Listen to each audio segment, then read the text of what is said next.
A quick reminder that if you love sports as much as I do, and I know you do, you don't want them to stop just like it's happening in the real world. Game 6 of the NHL Stanley Cup is tonight. It could be the end of meaningful playoff sports for a while, but even as they wind down and we get fewer and fewer games, the sports don't stop sportsing because FanDuel is here to pick us up. FanDuel lets you bet on sports going on whenever you want and whenever there's sports happening.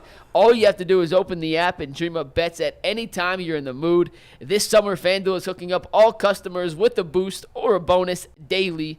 That's right, there's something for everyone every day all summer long. So head over to FanDuel.com/UCSS and start making the most out of your summer. FanDuel, the official sports betting partner of Major League Baseball and the ultimate Cleveland sports show. Ayo! We have True or False coming up after a quick Cavs segment. We have talked about this a little bit in the past, but with G here, with Jay here, with Tyvis here, I thought it was appropriate time to bring this back up. The Boston Celtics were patient with Jaylen Brown. They allowed him to develop. He was a decisive player, divisive fan Yes. whipping boy. Yes. He was a guy people loved, a guy people hated. They gave him time after time after time. The largest contract in NBA history belongs to Jaylen Brown, and he proved the Celtics right this season by ending up as your NBA Finals MVP. He also won the Eastern Conference Finals MVP trophy as well. Is there a scenario, guys, where Darius Garland can be Cleveland's version of Jaylen Brown, where he gets time and patience and eventually turns into the player the Cavs had paid for? I'm going to start that because I know I'm probably going to be the only one that says this. But yes, he can. I think he can. I never would have guessed that Jaylen Brown could have done what he's done. Where he was and where he is, there is an ocean between the two. Mm-hmm. Darius Garland is kind of where Jaylen Brown was. Yeah, he is. Now, do I think that's going to happen? I wouldn't bet the house on it. In fact, I think it's more likely than not that he won't. Yeah. But I do think it's possible he could, because we have seen flashes of greatness from him. Mm-hmm. I don't think we properly weighted how much the injury impacted his season last year. I don't think we did. Because when you can't eat solid foods for the length of time that he couldn't eat solid foods, mm-hmm. and you lose the amount of weight that he lost, that takes a dramatic impact on this sport. Is an endurance sport. And I don't think he ever had it. And I think it compounded itself to where it was a self-fulfilling prophecy. He knew he was a shell of himself. He went out and played like he was a shell of himself. Mm-hmm. Next season, he gets a brand new clean slate, provided he's here. I think that'll be the best thing for Darius Garland. I know he can play like an all-star. I've seen it. Yeah. We have to see it with Donovan Mitchell on the court as well. And what an amazing story that would be if they won a championship and Darius Garland was the lead dog to get them there. Why not? I believe in miracles. I just see his face. G, you get to go last. I see his face. G is just like a simmering teapot right now. It's sad because everybody knows my answer because I've always been a Darius Garland fan. He's been my favorite Cavalier. So absolutely he could be that version to me because this is a guy that guys around the league were saying, watch out for this guy. He is really good. I think Draymond Green said that Darius Garland is going to be a top player in this league at some point. So he absolutely has all the intangibles. The thing is, I think you're right. Personally, I always say I don't know what's going on in his personal life, but the injury definitely did because he couldn't finish at the rim. That was one of the big things. He would dribble, cross you over, go to the rim, and try to finish. It was kind of like how Kyrie was. He would dribble and go to the rim and be a great finisher. And he lost the ability to finish at the rim. You know, he was getting fouled hard, and at that time, McNuggets pointed out that the refs were going away from calling a lot of fouls at the time at the rim. So he wasn't getting the calls that he was used to getting. He put the weight back on. He still had the shot. The shot was still there. He just didn't take a lot of them. But I think once he gets that finishing back, and he gets his confidence back, because that's the big thing that was gone. His confidence seemed like it was gone as far as being a true playmaker. If he gets that back, he has all the qualities to be good. I don't care about the 6'1" thing. If he can take care of the basketball and not turn it over, he gets the finishing ability back. Why can't he? Can I ask you a question about confidence? In basketball, there's an alpha dog. Mm-hmm. And when he was an all-star, he was the alpha dog. Yes. And now that sweatshirt has been ripped off his back. Yeah. He doesn't have that. Correct. Can he regain the full confidence without being the alpha dog? I think we've seen it. I mean, I could Wait, point. when? I could point out a game. What game? No, was it? not in a micro. I mean, For a full season. yeah. Look, I don't have any. On any given night, the guy can go for 40 if he wanted to. So let me ask you this: when LeBron went to Miami, Yeah. did Wade lose his alpha dog? I think it took a year. Mike, help me on this. Maybe 2 for them to get fully comfortable with who was Batman and who was Robin. This is crazy. Hey, G. That's crazy, dog. That's crazy. Am I right? I mean, you look at the first finals that's- they played together, their that's first weird. year. That wasn't it? LeBron it's the one real black mark on LeBron's resume. Yeah, he is was terrible. Him coming up short in the finals. Sure. And Wade previously not only had won a finals, but had been the alpha dog.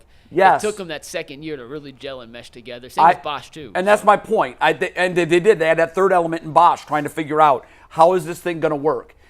The Batman and Robin question to me has always been fascinating. I think people were trying to figure out in Miami if it was LeBron or if it was Dwayne.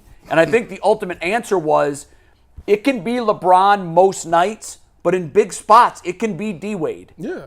And I think the Cavs need to get to a similar spot where it can't always be Donovan Mitchell. I thought they got there because I can't remember the game. What was the game, Mike, that he waved off Donovan? It was won- against the Bulls on Valentine's Yeah, he Day. spent Caruso, hit him with the step back and trade the thing.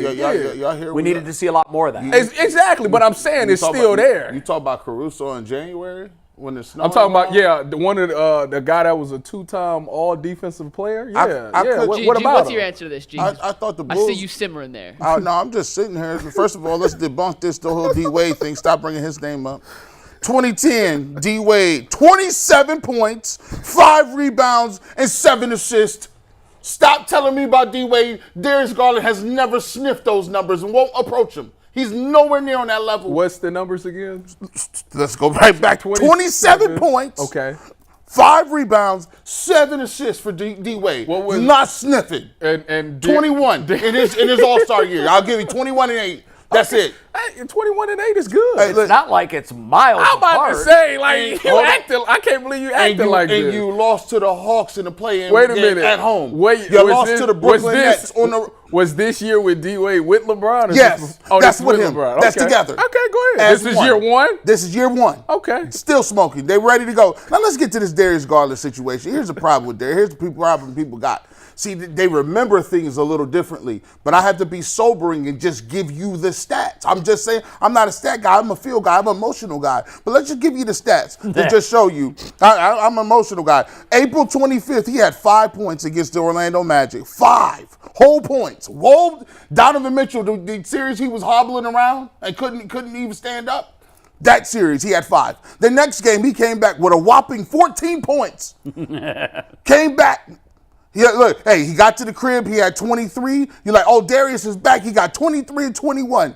And then that was all he did in the playoffs. It was over. 23 and 21 was the best he was going to get against Orlando because he came back against the Magic May 5th and had a whopping 12 points. Follow that up with the first game against Boston, 14 points. Follow that back up after you down 0-2 with another 14-point performance and 15 points on May 11 against Boston. Oh, and they closed him out in the series. He had 11 points. Give me Caruso. You talking about, listen, at least Caruso is what, an all-NBA type defensive player? And we two times?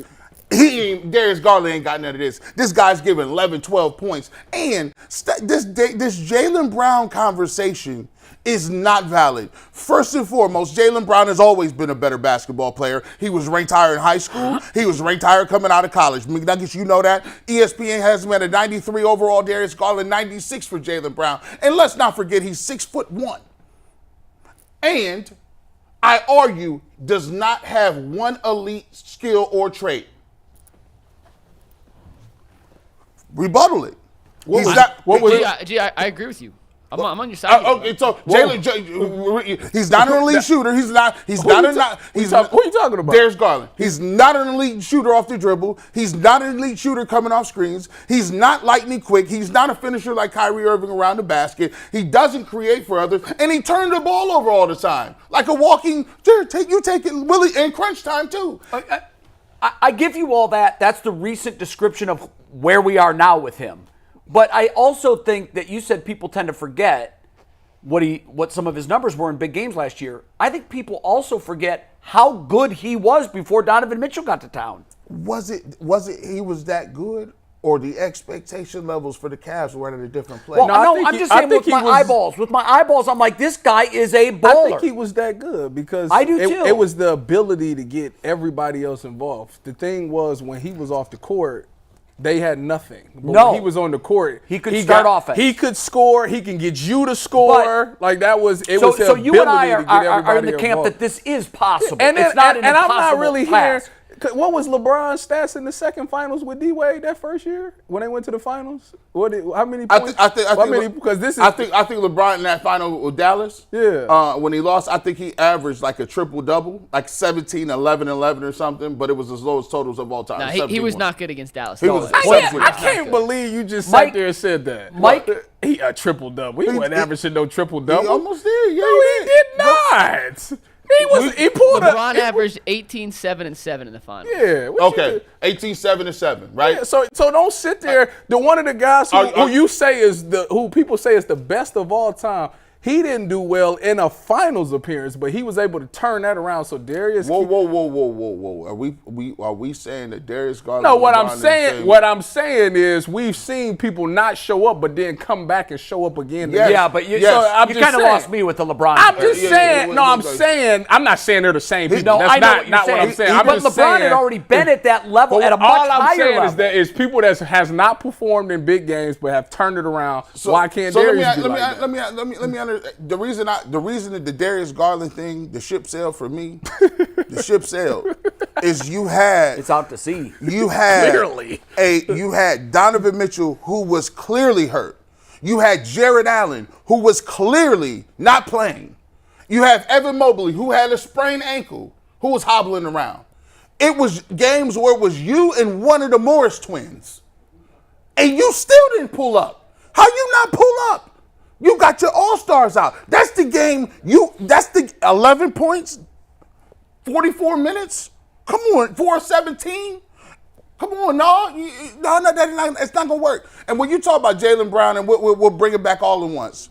Jaylen Brown plays a position in which it is coveted in the NBA. He is a 3-and-D wing. He's versatile. He can score inside. He can score outside. He can post. Did you see the way he locked Luka up? He said it was a play in the playoffs. He told his coach, Mazzulla, hey, if Luka want to score, he gonna have to do a full court. I'm picking him up 90 feet.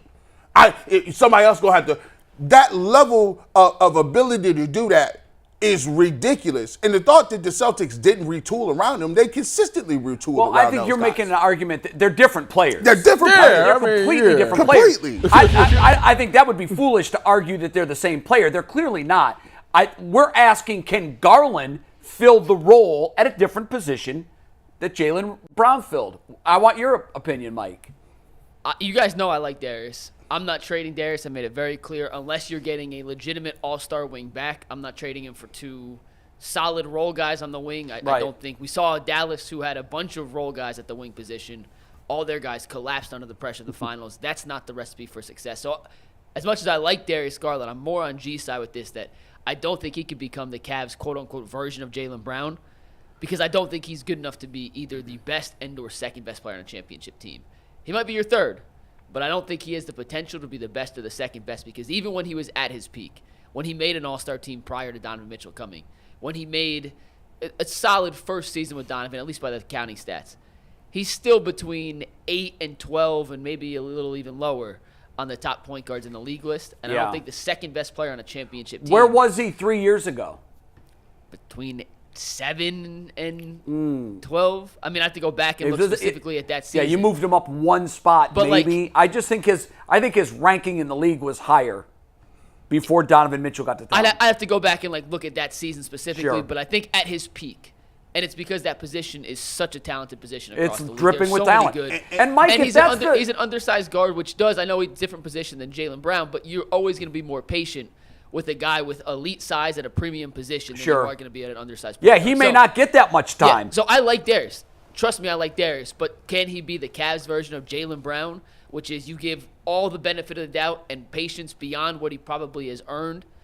I don't know if you can give that to an undersized point guard in the same way you can to a guy, But Mike, a 6'7" wing so- who defends at that level. So let me ask this question. Can a team win with the financial constraints and the cap with the contract that's his size? Because the problem here is not just how much you're paying him, that means that there's less to pay others. And if you have made up your mind that Darius Garland isn't that guy, then I think you do got to move on from him. Yeah, but with the new salary cap and the CBA agreement, there's not many teams that can just absorb that contract. No, I get It's not it. as easy as just turning. No, that into other and that's why he's such an albatross. Honestly, I got a question the for you. contract at this point has become a hindrance to the team's success. And if that's the case, you got to somehow, some way wiggle out of it. I will say the new TV deal kicks in 2 years, I believe. Not next year. Not next year, the year after. Yes. It'll be much more palatable. And, he's making $43 million. Jaylen Yeah. Brown got the richest contract in NBA history at Right. $62 million. Jason Tatum's going to sign the richest contract in NBA history in a couple weeks. That's going to be $67 million. So it's going up. So in a year, Garland's contract is not going to be as much of an albatross. No, but it right won't. now, to your point, it's difficult to get off it just because of Yeah, the no. moving pieces, and the Cavs are right on the line of a luxury tax team. And then once Mobley and Donovan sign their extensions, They they're are a right up luxury. against the second apron of luxury tax. That makes it even more difficult. Tyvis, last question, then we got to get true or false in. What's Yeah, up? real quick, it won't take that long. So you know how Jaylen Brown coming in the league, he was defensively and he had to get his offensive game going. Would you be more patient with Garland or Isaac Okoro? Because he's a Garland, defensive not even guy. close. Okay, Neither. Not even I just wanted to ask because he's a defensive guy who had potential of shooting. He was shooting 41% from three once upon a time. I'm sitting in Coral to the Rapid City Thunder or something. All right, we're going to move on to true or false, guys. Get your boards, Tyvis. I got to read.